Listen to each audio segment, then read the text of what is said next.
ঐকমত্য কমিশনের লক্ষ্য হচ্ছে সকলের সঙ্গে আলোচনা করে এমন একটি জাতীয় সনদ তৈরি করা যা সকলের কাছে গ্রহণযোগ্য হবে, যার ভিত্তিতে ভবিষ্যতের বাংলাদেশের পথরেখা নির্মাণ করা যাবে। আমরা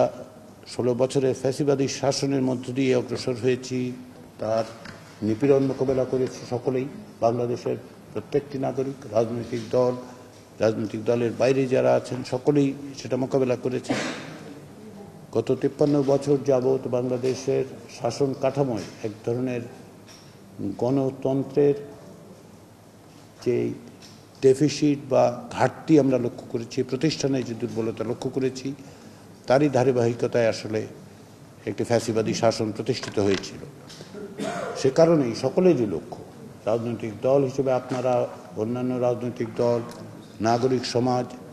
ছাত্র জনতার যে আকাঙ্ক্ষা, সেই আকাঙ্ক্ষা হচ্ছে একটি গণতান্ত্রিক রাষ্ট্র প্রতিষ্ঠা করা, যাতে করে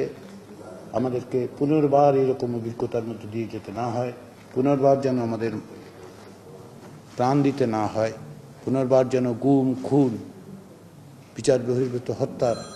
মোকাবেলা করতে না হয়। সেই লক্ষ্যে আপনাদের সঙ্গে আলোচনা, আমরা আশা করছি এই আলোচনা আমরা অগ্রসর করতে পারব এবং ভবিষ্যতে যে পথরেখা নির্মাণের জন্য সকলে চেষ্টা করছেন, কমিশন কেবলমাত্র যাতে একটা ফ্যাসিলিটেটরের, অনুঘটকের কাজ করছে, সেটাতে আমরা সফল হতে পারব।